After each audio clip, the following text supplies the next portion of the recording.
Lep pozdrav vsem športnim navdušencem, vsem ljubiteljem košarke in seveda tudi navijačem slovenske košarkarske reprezentance. Moje ime je Matej, čez nekaj trenutkov pa se mi pridruži še Blaž.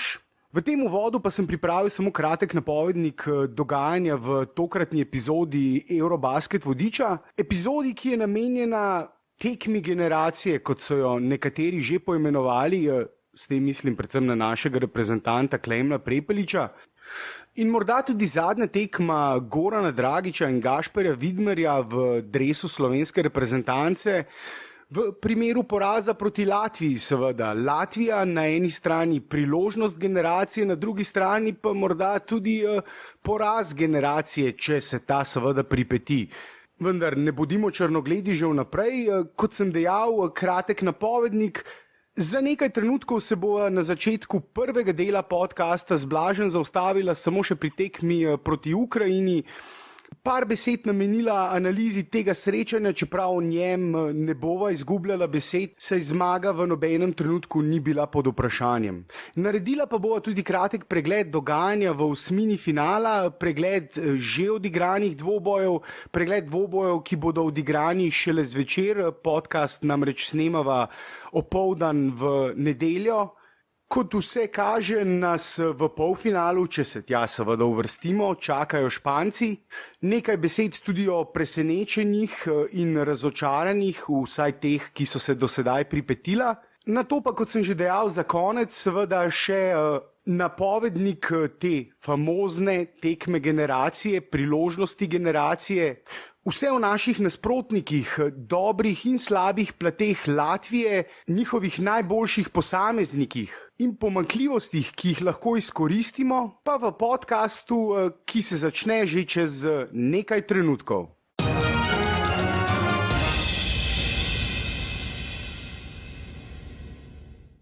Blaž, pozdravljen. Zdravo, Matej.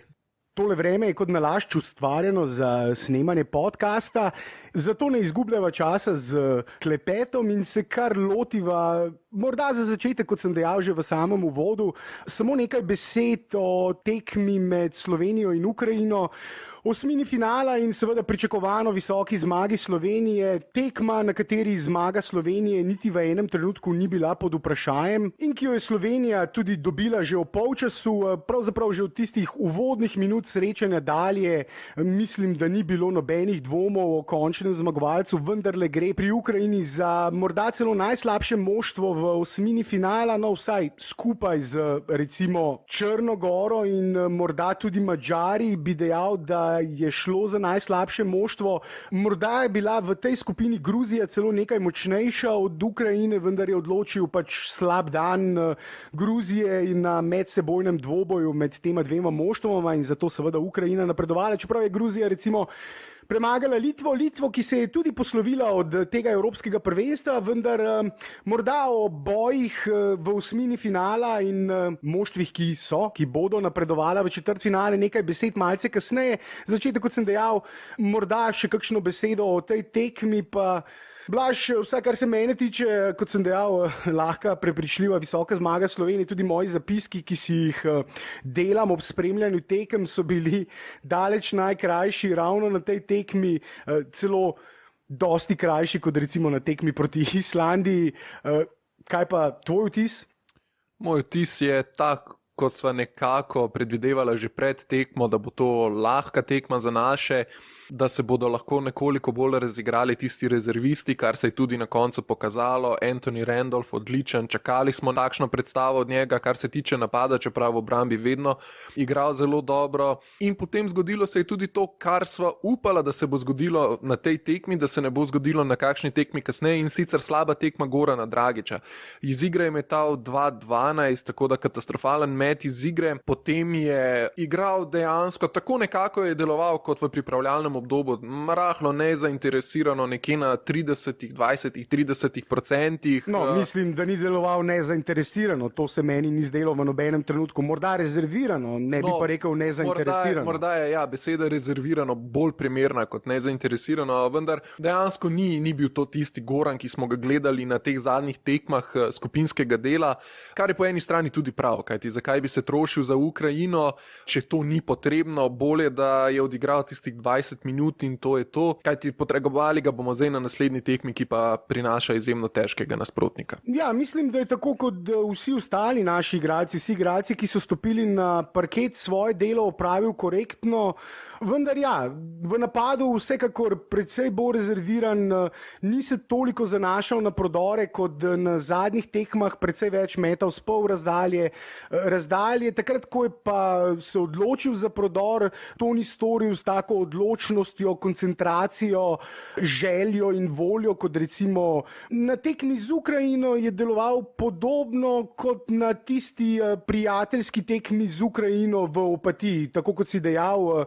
Njegova igra je bila bolj podobna tistim v pripravljalnem obdobju, ko je seveda igral rezervirano in tempiral formo za samo prvenstvo. Pri takih veteranih je najbolj pomembno, da pridejo na samo prvenstvo primerno pripravljeni in da tudi primerno temu tempirajo formo za zaključne boje.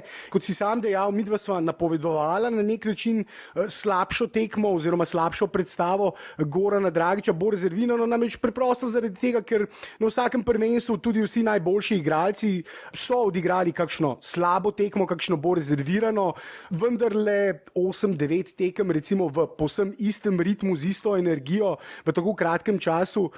Mislim, da nihče ne more odigrati na tako visokem nivoju, vendar sem vseeno pričakoval malce več morda na tej tekmi, nisem pričakoval ravno 2-12 meta.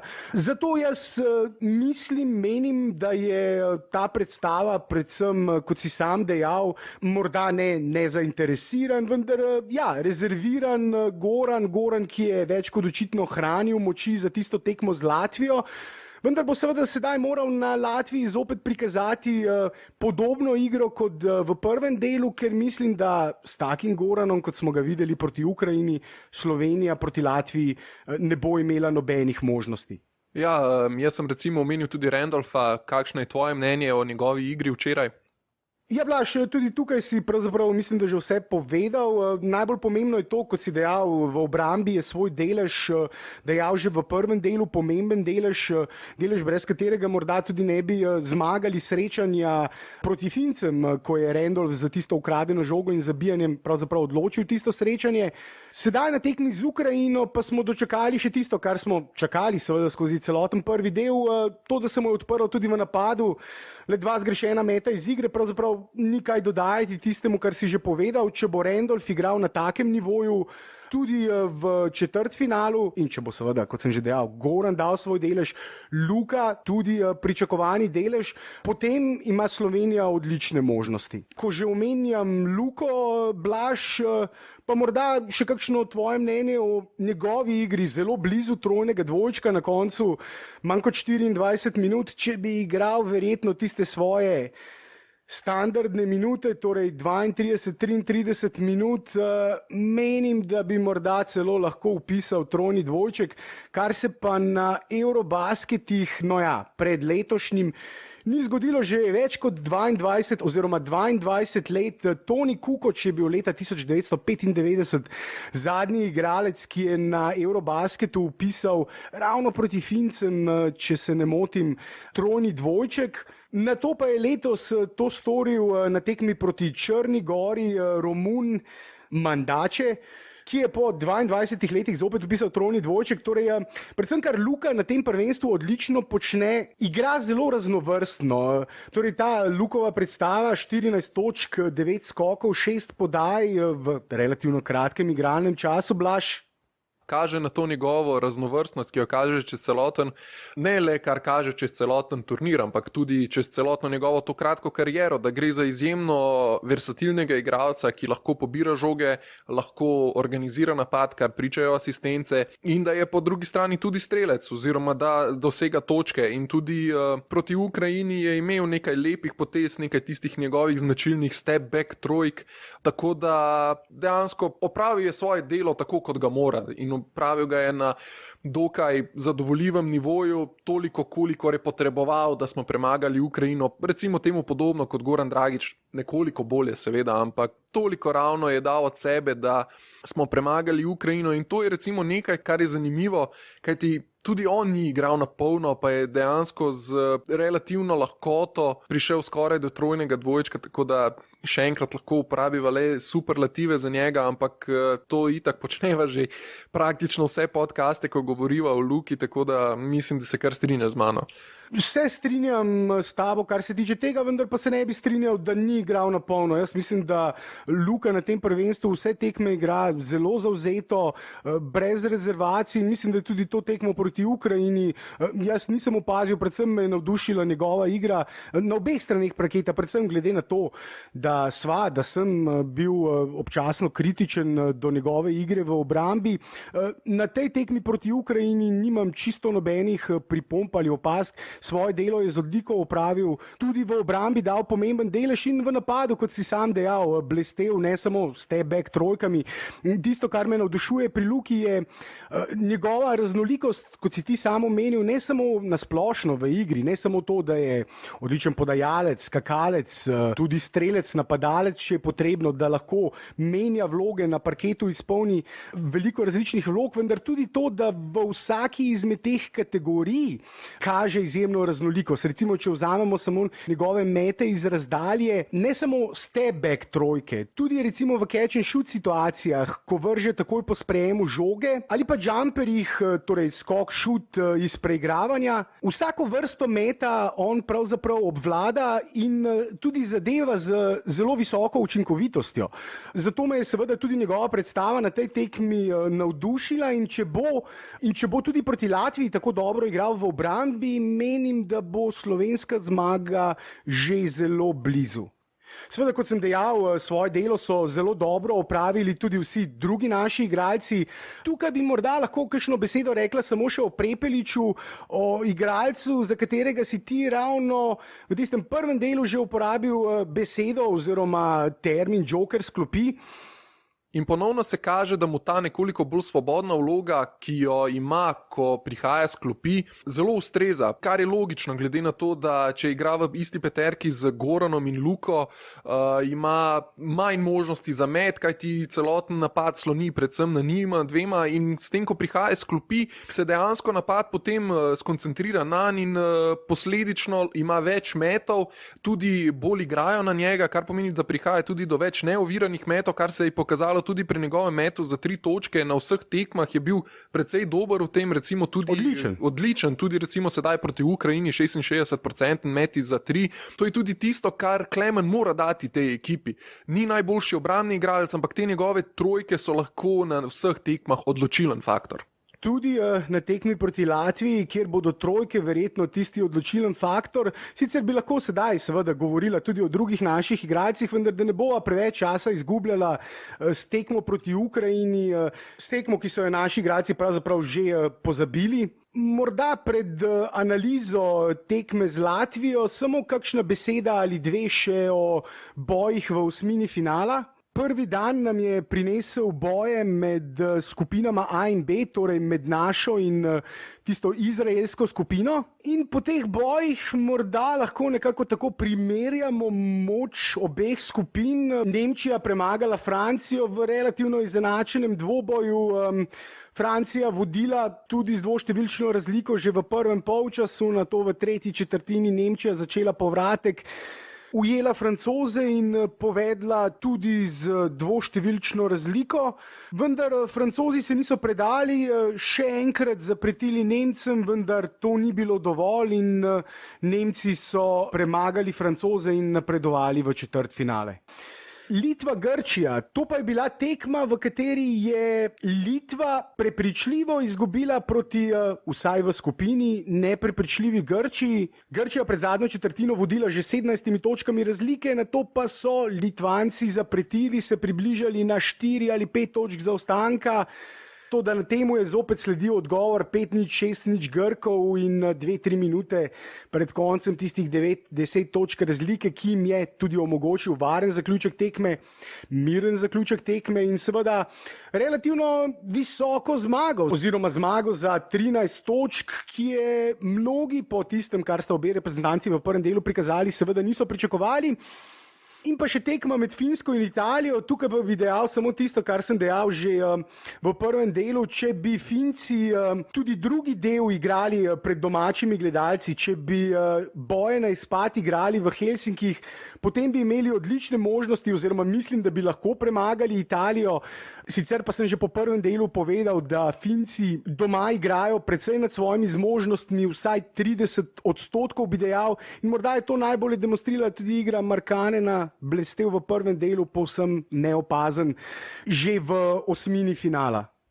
Ja, in pri Markkanenu je potrebno še vedeti nekaj, da Italija nima dobrih obrambnih centrov, tako da ga postavlja to še pod nekoliko slabšo luč, te njegove 4 točke, dejansko, kot si rekel, igrali so nad svojimi sposobnostmi.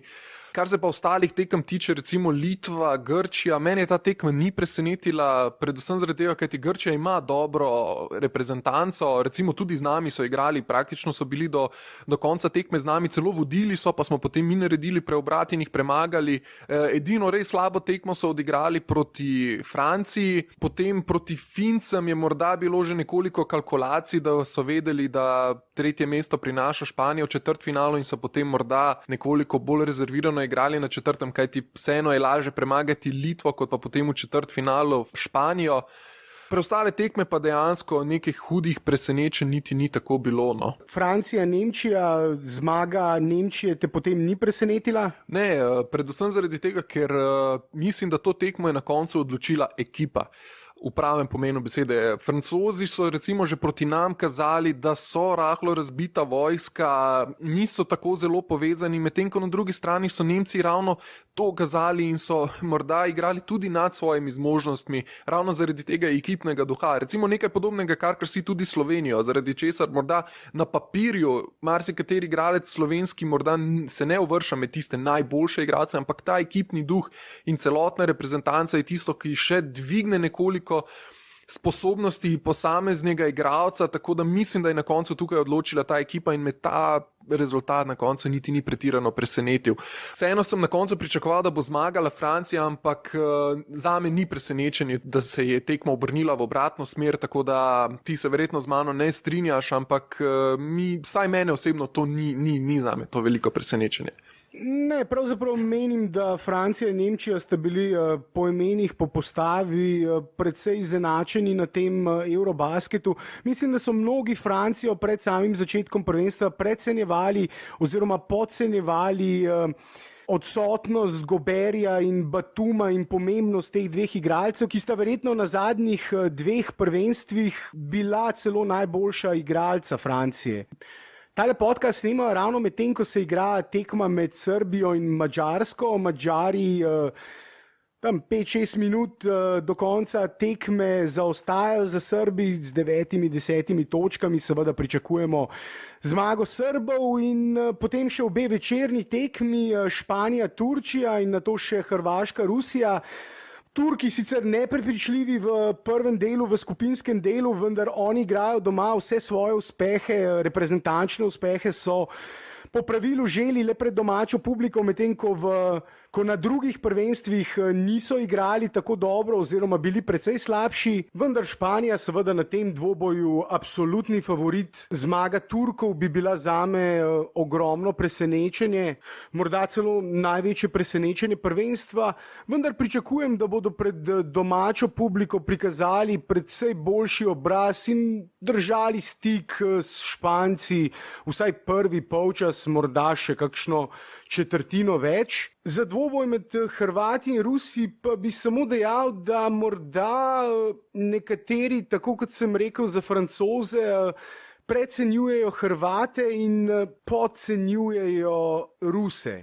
Rusi so bili ena izmed reprezentanc, ki sem jo jaz v tistem najinem zadnjem Eurobasket vodiču pred začetkom prvenstva, v katerem sva dajala napovedi, izpostavil kot enega izmed teh morebitnih tihih, ne ravno favoritov za osvojitev naslova, vendar vsekakor teh tihih favoritov iz ozadja za kakšen bolj odmeven rezultat. Mislim, da so mnogi strokovnjaki v njihovih napovedih pred samim začetkom prvenstva pozabljali na Ruse. Večerna tekma bo pa pokazala, če sem imel v tem predvidevanju prav, seveda. Hrvatje niso slaba reprezentanca, vendar imajo precej veliko luknjo na položaju organizatorja. Za položaj organizatorja velja tako kot za centra.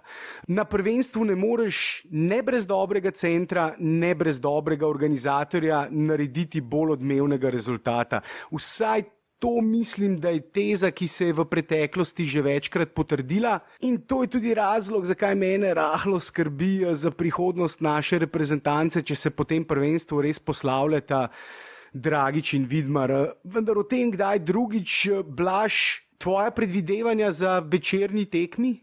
Ja, dejansko, kar se tiče Španije in Turčije, bi jaz rekel samo to, da pričakujem zmago Španije.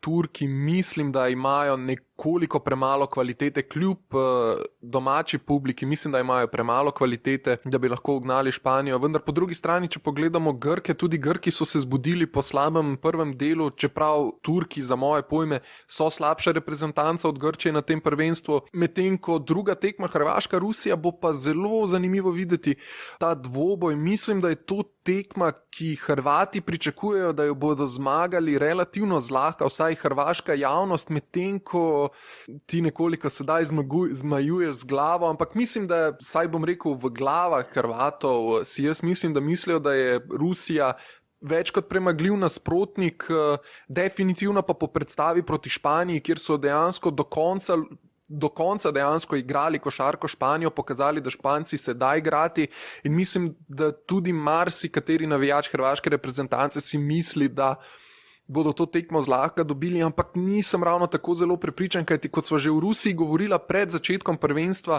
gre za zelo uravnoteženo skupino, pokriti so na vseh položajih, in to so Rusi pokazali tudi na prvi tekmi, ko so premagali Turke, ki so bili seveda napaljeni, prva tekma doma. Tako da ja, to bo zelo zanimiv obračun in upam, da ga bomo lahko tudi gledali po televiziji. Nisem gledal sporeda, ampak recimo te tekme med Latvijo in Črno Goro po televiziji ni bilo, tako da smo morali iskati tiste nelegalne streame in tako naprej. Mislim, da bo dobra tekma, no. Ja, bomo videli.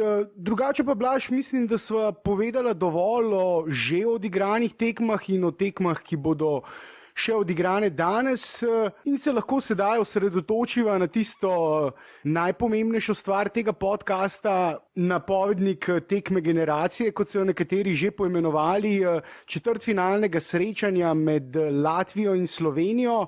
Zato si privoščiva kakšen požirek ali dva kave in se vrniva čez nekaj trenutkov z napovednikom srečanja Latvija-Slovenija.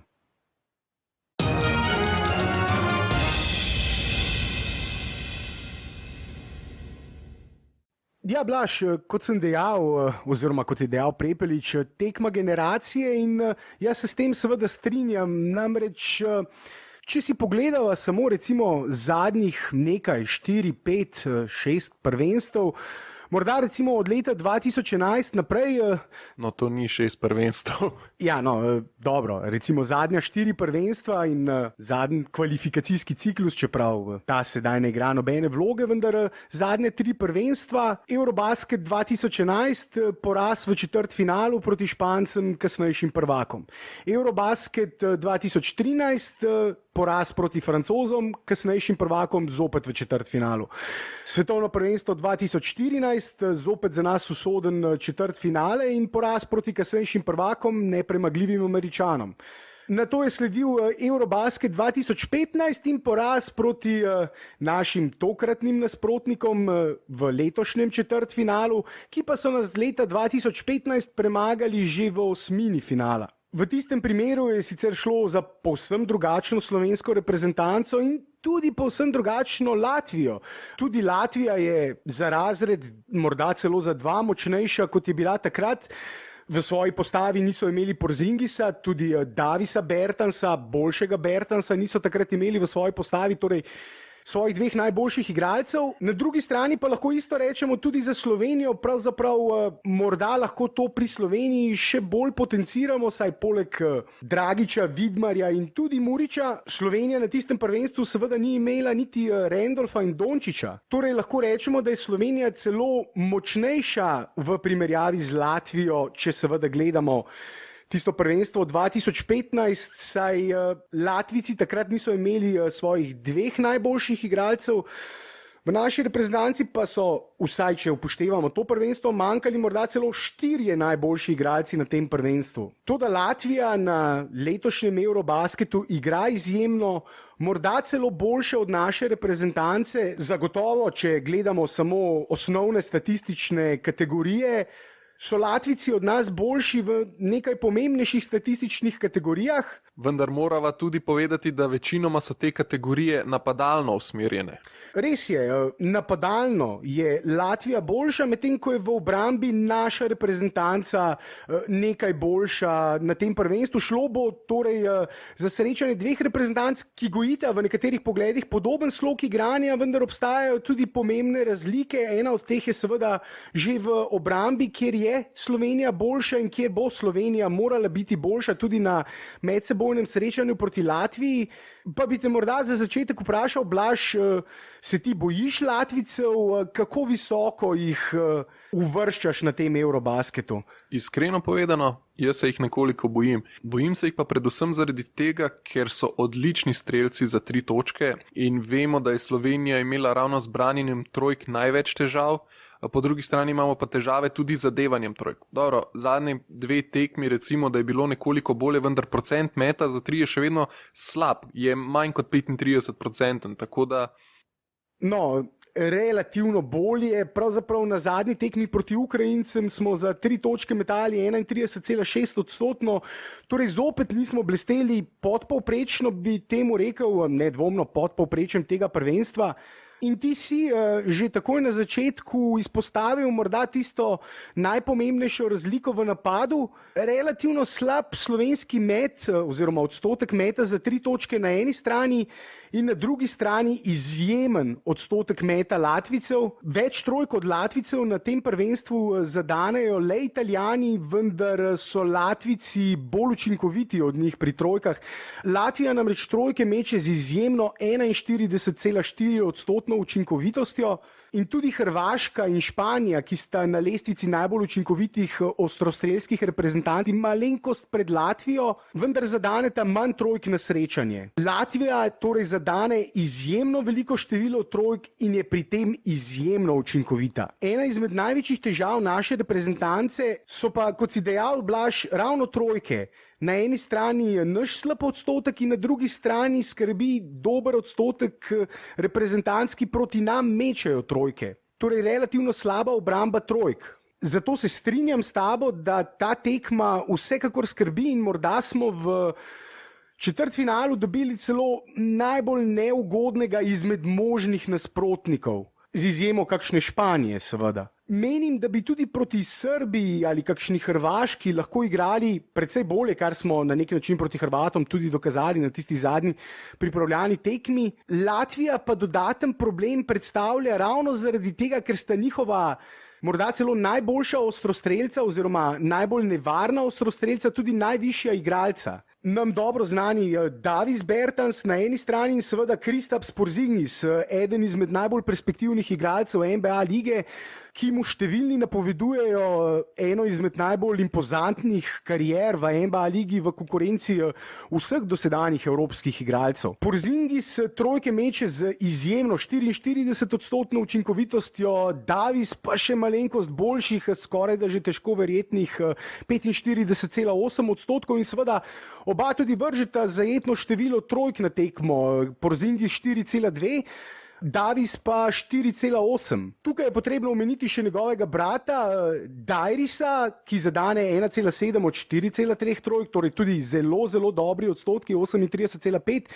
In nam dobro znanega Timo, ki ga poznamo že iz tiste osmine finala, tistega Eurobasketa 2015, za katerega sem dejal, da sta moštvi igrali v povsem drugačnih, povsem različnih postavah. Toda Tima in Dairis sta že takrat igrala veliko vlogo in Tima tudi na tem prvenstvu za 3 meče izjemnih, neverjetnih pravzaprav 62%, 2,2 trojki od 3,5 poskusov zadane in to je tista glavna nevarnost Latvijcev na zunanjih položajih. In seveda tista stvar, ki jo morda velja še enkrat izpostaviti, njihova najvišja igralca Porzingis in Bertans, Davis je visok kar 209 cm, Porzingis 215, 216, izjemno višino in izjemno gibljiv za svojo višino. To sta njihova pravzaprav najbolj nevarna ostrostrelca in to bo predstavljalo za našo reprezentanco, naše visoke igralce izjemno težko nalogo in izjemno velik zalogaj. Ja, in mislim, da ima tukaj tudi Kokoškov precej dela pred sabo. Predvsem, kako sestaviti to front-court linijo, se pravi centrsko linijo, ali bo igral z Randolphom na centru in z Čančarjem na štirki, kajti mislim, da Vidmar bi znal biti v dvoboju s Porzingisom enostavno premalo gibljiv, da bi ga lahko pokrival na trojki. Predvsem zaradi tega tudi, kajti Porzingis je izjemno, kot si že omenil, izjemno gibljiv za svojo višino, tako da mislim, da bi tukaj znal biti Vidmar v podrejenem položaju napram njemu.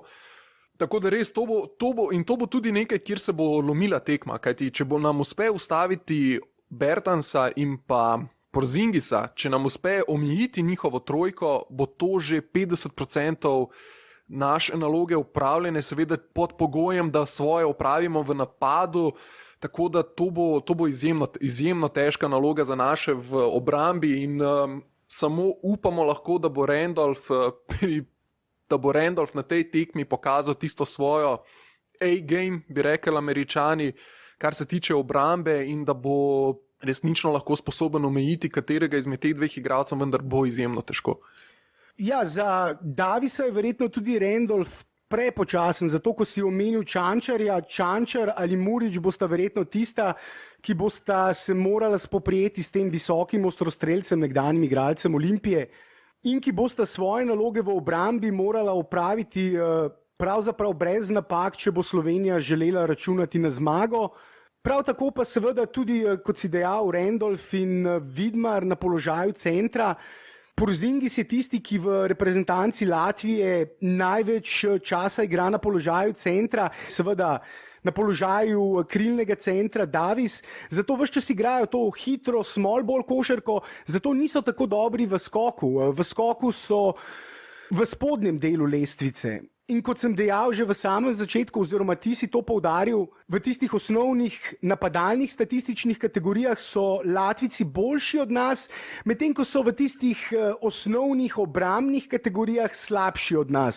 Torej na eni strani dosegajo več točk iz igre, imajo več podaj, boljši odstotek meta za 2 in 3 točke in seveda tudi boljši odstotek meta iz igre. Bolje pa mečajo iz črte prostih metov, čeprav mi na tekmo izsilimo več prostih metov. To pa gre seveda na račun naših odličnih in prodornih zunanjih igralcev, ki agresivno v prodoru, predvsem Goran Dragić seveda, izsiljujejo osebne napake. Medtem ko v tistih osnovnih obrambnih statističnih kategorijah smo pa mi boljši.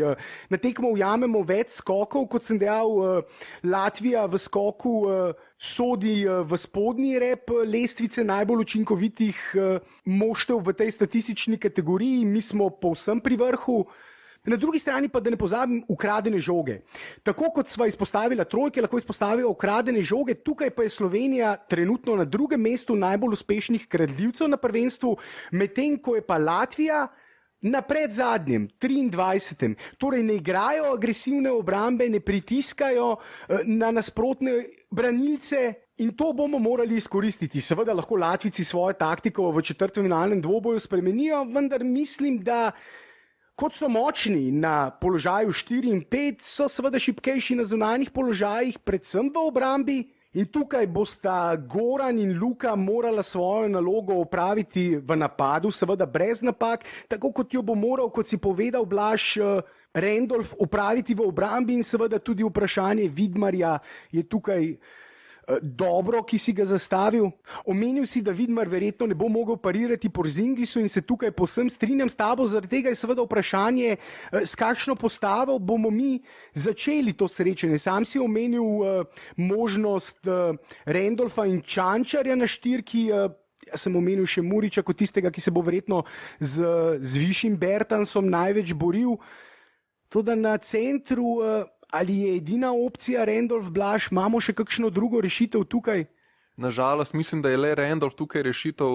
Če bi bil Saša Zagorac v formi, bi morda lahko tudi on pomagal, vendar mislim, da je v tem trenutku premalo. Enostavno je v preslabi formi, da bi lahko karkoli dodal tej ekipi.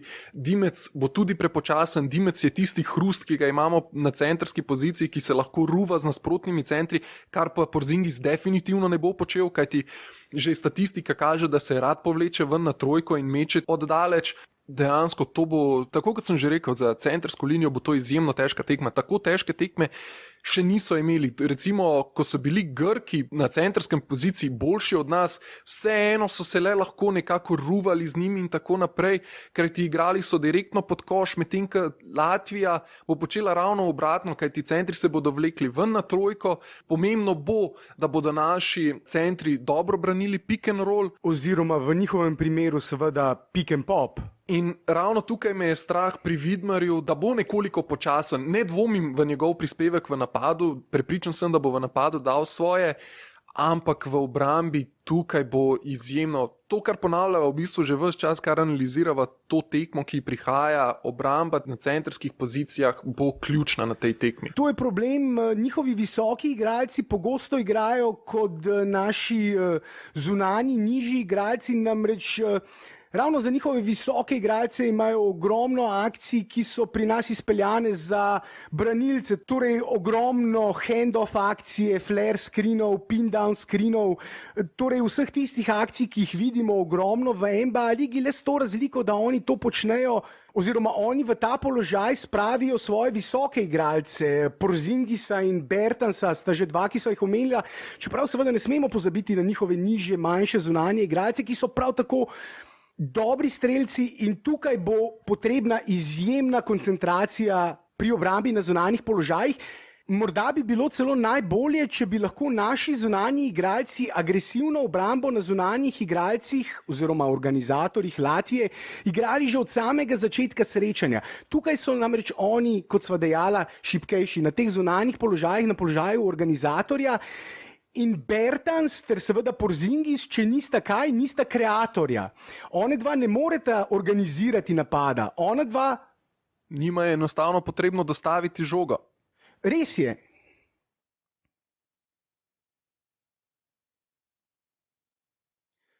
Zato seveda govorim o tem pritisku na njihove zunanje igralce, ki bi preprečili lahko podajo Bertansu ali Porzingisu, in na tej tekmi bomo videli obramba proti napadu. Mi sicer tudi v skupinskem delu nismo ravno zmagovali z napadom, to sva že povedala. Res, da igramo hitro košarko, igramo hitro, agresivno košarko, vržemo veliko število metov. Recimo mi na tem prvenstvu napram Latviji vržemo 5 metov v povprečju več na tekmo kot naš nasprotnik, tako da... Vendar oni dosežejo več točk, so bolj učinkoviti. Mi igramo hitro in tudi to igra vlogo. Če igraš hitro, lahko tudi samo z številom metov in številom napadov prideš do večjega števila točk kljub nižji učinkovitosti. Res, da so Latvijci bolj učinkoviti od naše reprezentance, vendar če gledamo izključno število zadetih košev, smo tam, kajti slovenske reprezentance zadane 1,2 koša manj na tekmo od Latvije, tako da bi ta velik volumen metov lahko prinesel uspeh v napadalnem smislu, tako kot si tudi ti že omenil. Ob pogoju, da bo obramba na nivoju. Točno tako, in dejansko se vrtiva že ves cajt okoli tega, da bo obramba tista ključna, ki nam bo zmagala to tekmo, in jaz mislim, da slovenska reprezentanca je sposobna odigrati odlično obrambo. Če že ne drugega, je tukaj dokaz tekma z Grčijo, tekma s Francijo, ki sta vsaj na papirju boljše reprezentance od Latvije in smo odigrali zelo dobro v obrambi oziroma solidno v obrambi, zraven pa dodali svoje v napadu, in mislim, da če bomo podobne predstave prikazali tudi proti Latviji, se nimamo česa bati. Ja, dobra obramba, vendar imamo obenem tudi težave pri branjenju specifičnih ekip, recimo pri branjenju ekip, kot so recimo Finci. In Latvija je že bolj podobna temu stilu igre, ki ga gojijo Finci, kot pa recimo Grkom seveda. Nam ta latvijska reprezentanca preprosto ne ustreza, zato bo potrebno zagotovo napram tistemu, kar smo pokazali v skupinskem delu, dvigniti igro v obrambi še za razred in po možnosti biti bolj učinkovit pri metih iz razdalje. V napadu pa bi se morda lahko dotaknila oziroma malce pogledala dvoboj Dragić-Porzingis, ki bi lahko prevesil tehtnico na stran ene ali druge reprezentance, Blaž. Govorila sva že o tem, da slovenska reprezentanca ima zelo prodorne igralce in Goran Dragić je najbolj prodoren igralec, mislim, da tudi na tem prvenstvu. Mislim, da bi to potrdila tudi ta napredna statistika, ki je nažalost nimamo. In dvoboj Porzingis-Dragić bo zanimiv predvsem iz tega vidika, kajti Goran s svojimi izkušnjami morda lahko izsili kakšno dodatno osebno napako Porzingisa, ko ga bo ta prevzemal v pick and rollu. In recimo, če bi nekako uspelo mu prisiliti Porzingisa v nekaj, recimo temu nespametnih osebnih napak nad Goranom, bi to močno izboljšalo možnosti Slovenije za zmago.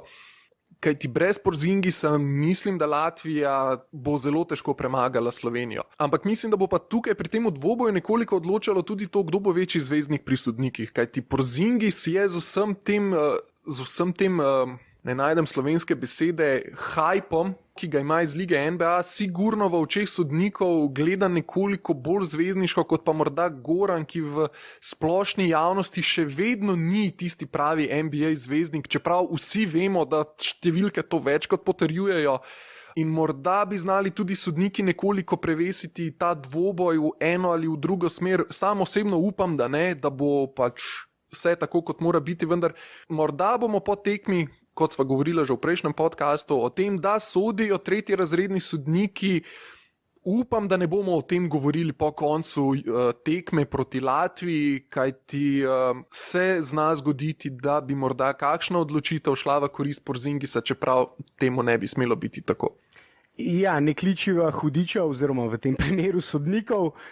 Strinjam se s tabo, verjetno bo že sam začetek tekme razkril napadalno taktiko našega moštva in mislim, da bo tukaj pick and roll, v katerega bo naša reprezentanca poskušala vključiti oziroma vpeti na nasprotni strani ali Bertansa ali Porzingisa, zato da bo Dragić lahko prodiral proti njima, odigrala izjemno pomembno vlogo. Seveda na drugi strani tudi naša obramba pick and rolla Latvijcev. Bog varuj, da ostane recimo Goran Dragić sam na Porzingisu na trojki, to je praktično podarjena trojka, ne? Zaradi tega bo potrebno izjemno pametno rotirati in prevzemati tudi po pick and rollu in tukaj seveda pri Latvijcih žoga zelo lepo kroži. Tudi če naši dobro zarotirajo in višji igralec po recimo pick and rollu prevzame Porzingisa, Porzingis zna podati prostemu same igralcu, enemu izmed svojih soigralcev, ki pa seveda vsi po vrsti odlično zadevajo trojke. Zaradi tega bi bilo seveda odlično, če bi lahko že relativno hitro v težave z osebnimi napakami spravili njihova najboljša posameznika, vendar bodo seveda isto poskušali tudi Latvijci in ravno to, kar si omenil, kako bodo sodili sodniki. Tukaj bo šlo za igro z veliko kontakta v prodoru in tukaj lahko sodniki ali dosodijo osebno napako v napadu Goranu ali osebno napako Bertansu, ali Porzingisu, seveda, ki bo verjetno Dragića še več prevzemal kot Bertans, čeprav ne dvomim, da bodo poskušali tudi 1-4 pick and roll naši odigrati. Vendar bo v prodorih nedvomno Porzingis tisti, ki bo najbolj pogosto branil prodore našega Gorana in tukaj bo seveda pomembno tudi zadevati trojke ravno zaradi tega, kadar bo seveda Porzingis, in Porzingis je, kot sva omenila, gibljiv, visoki igralec, odličen ravno zaradi tega, ker lahko hitrejše in bolj prodorne igralce dobro pokrije, ker je tako hiter in ekstremno visok seveda in tukaj bo Goran veliko podajal na zunanje položaje prostim strelcem, še posebej, če bo v prodorih pomagal tudi kakšen drug Latvijec, kar nedvomno bo. Vendar je treba podariti še nekaj. Gorana v prodorih so preizkušali zaustaviti na vse možne načine, vendar jim ni uspelo. Do sedaj. Ukrajinci so opravili dobro delo, vendar seveda pod pogojem, da imamo prav, ko trdiva, da je Goran tisto tekmo odigral že spet tako kot tisto, recimo prijateljsko v Opatiji na 30-40%. Zato ne dvomim, da bo proti Latviji zopet prikazal isto igro, kot je kazal že v Helsinkih. Toda, kot sem dejal, primarni cilj Latvijcev bo nedvomno zaustaviti Goranove prodore in šele na to trojke, zato zagotovo tudi njega bodo podvajali in s tem bodo naši zunanji igralci prihajali do neoviranih metov, ki pa jih na tej tekmi bodo morali preprosto bolje zadevati, če bomo želeli računati na zmago. Ja, tukaj predvsem mislim, da bo klop odločala, kajti naša klop bi morala biti močnejša od latvijske. In mislim, da tukaj bo moral velik del napada sloneti tudi na Klemnu Prepeliču in upam, da bo zadev 3-4 trojke ob dobrem procentu. To bi sedlo, ne bom rekel kot kaj. Še posebej pomembno bo recimo, da bi Murić in Čančar zadela kakšno trojko, da ne bosta samo v obrambi dala svoj delež, vendar da bosta takrat, ko bosta na parketu, in zagotovo bosta na tisti tekmi igrala zelo veliko časa, predvsem zaradi njune pomembnosti v obrambi, in zato bo seveda izjemno pomembno, da data tudi v napadu svoj delež. Ja, se strinjam s teboj. Rad bi pa omenil še nekaj, in sicer, da sta Porzingis in Bertans, njihova najboljša igralca, relativno mlada. Gre za relativno neizkušena igralca, ki se v poziciji, kot jo bosta imela sedaj, verjetno še nista znašla. In zanimivo bo videti, morda bi lahko tudi živci nekoliko prevesili na tehtnico na stran Slovenije, kajti Slovenija vseeno v nosilcih, če sem ne štejeva Luke Dončića, ima bolj izkušeno moštvo. Predvsem Goran Dragić je odigral že nešteto končnic, že nešteto napetih tekem. In sigurno bi tukaj lahko imel prednost proti Porzingisu, tudi proti Bertansu v napadu. Vidmar tudi izkušen center, Randolph izkušen, in mislim, da je tudi to nekaj, na kar velja opozoriti, da izkušnje definitivno so na naši strani. In morda bodo tudi te odigrale določeno vlogo, vsaj upam, da jo bojo, ker v tem primeru bo verjetno naši reprezentanci se bolje pisalo. Vendar v tej najni celotni analizi, če pod to potegneva črto, pod to, kar so sedaj dejala, vsekakor izjemno neugoden nasprotnik, izjemno izenačen nasprotnik, kot sem dejal, z izjemo Špancev, morda celo najbolj zahtevna ekipa v četrtfinalu. Na drugi strani pa tudi odlična priložnost za to reprezentanco, za to generacijo, da naredijo odmeven izid, da se morda Goran Dragić od reprezentančnega dresa poslovi z medaljo, morda tudi Vidmar, in to je tisto, zaradi česar ima morda Prepelič prav, ko govori, da gre za priložnost generacije, morda za najbolj pomembno tekmo generacije. Mislim, da tako dobre priložnosti za polfinale in bitko za medalje v prihodnosti ne bomo kmalu zopet imeli na nobenem prvenstvu. Morda, Blaž, pa lahko zaključiva sedaj to analizo samo z napovedmi. Mislim, domnevam, glede na to, da si ti že pred samim začetkom napovedal naš izpad v četrtfinalu, ti pričakuješ poraz. Bom rekel, da pričakujem poraz, zato ker vem, da ti si definitivno prepričan v zmago. No, nisem definitivno, glede na to, kar sem sedaj povedal, verjetno ne bo nihče sklepal, da sem definitivno prepričan v zmago. No, recimo, napram meni si definitivno prepričan v zmago. Osebno, da me ne boste narobe razumeli, upam, želim si zmage nad Latvijo. Želim si, da Slovenija pride naprej v polfinale. Najlepše je, ko se zmotiš, ko napoveš nekaj in je potem ekipa preseže te napovedi, ni lepšega od tega. Pa recimo bi jaz tebe vprašal pa nekoliko drugačno vprašanje, si upaš napovedati vsaj koš razliko na tej tekmi? Mislim, da bo tesna tekma, na kateri bo odločal na koncu koš 2, razlika par točk. Možnosti za to, da bi ena ali druga ekipa zmagala, recimo z visoko dvoštevilčno razliko, so izjemno majhne. Morda se lahko recimo zgodi, da bo do tiste zadnje minute, 2-3 napad povsem izenačen in potem recimo lahko sledi kakšna serija točk enega izmed moštev in malce višja zmaga, vendar če bi sam stavil, bi stavil na razliko manjšo od 5 oziroma 5 ali manj točk. Ja, če povzameva morda z 2 besedama, potrebno bo odigrati popolno tekmo. Najboljšo tekmo na prvenstvu. Morda popolna tekma je... Ne vem, če sploh kdo kdaj odigra popolno tekmo, torej moštvo ne stori čisto nobene napake, vendar bo potrebno priti zelo blizu tej popolnosti. To pa vsekakor drži. Ja, če bi recimo nam uspelo ponoviti prvi polčas proti Franciji, bi bilo to že zelo blizu popolne tekme.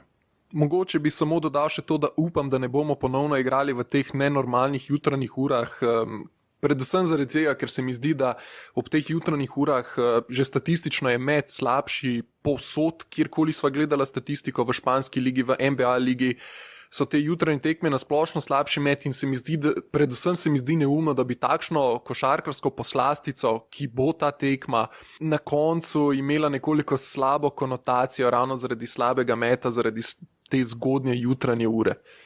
Toda, če bi to pomenilo slab met Latvicev, seveda ne bi bilo slabo za nas, vendar načeloma se strinjam s tabo, o tem smo tudi nekaj že spregovorila.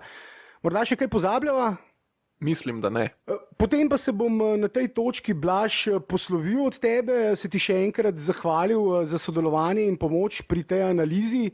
Jeseni začneva z povsem novim podcastom, pregledom največjih, najpomembnejših, najbolj odmevnih športnih dogodkov vsak teden.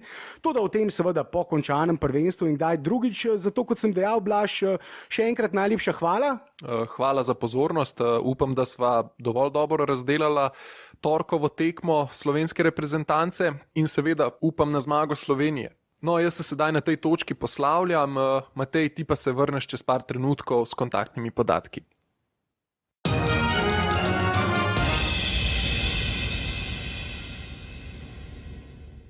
Ja, naša primarna platforma je seveda naša spletna stran sportinfo.si. Tam boste našli različne prispevke iz družbenih omrežij, ki jih urejamo, prav tako boste seveda našli tudi povezave do teh družbenih omrežij. Našli boste tudi našo knjižnico YouTube verzije podcasta, sicer pa lahko podcast najdete tudi na SoundCloudu, če iščete besedo Sportinfo, in na iTunesih prav tako, če iščete besedo Sportinfo. Tukaj bi si samo vzel nekaj sekund in vas prijazno zaprosil, če bi lahko na iTunesih pustili komentar in oceno najinega podcasta. S tem nam boste pomagali pri čim višjem rangiranju na naslovni strani iTunesov in seveda tudi pri nadaljnem delu. Če si boste lahko vzeli nekaj sekund oziroma minut časa, da to storite, bova z Blažem zelo hvaležna. Za konec pa bi vas samo še povabil, da všečkate naša družbena omrežja, če jih še niste. Nedvomno vas večina že pozna naš Facebook NBA Slovenija. Tudi naš Facebook Nogometni prestopi je, po mojem skromnem mnenju, vreden vašega všečka. Facebook Slovenija smuča vedno zaživi seveda po zimi. Na Facebooku sportinfo.si pa zbiramo novice iz vseh že omenjenih družbenih omrežij. Zaradi tega, če všečkate ta Facebook, boste zagotovo prejeli informacije iz vseh družbenih omrežij, ki jih upravljamo. Pa še naš Twitter, sportinfo.si, je tudi vreden vašega ogleda, vašega sledenja. Tam pa nama lahko z Blažem seveda tudi pišete, prav tako kot tudi na vseh Facebookih. In ob tej priložnosti bi se vam samo še enkrat zahvalil za vse kritike, komentarje, pohvale, ki nama jih pošiljate. Te nama tudi nedvomno pomagajo pri nadaljnem delu, pri tem, da se izboljšava, da zveva, kaj počneva narobe. In za konec pa samo še enkrat lep športni pozdrav. Uživajte ob spremljanju slovenske reprezentance na četrtfinalnem dvoboju proti Latviji.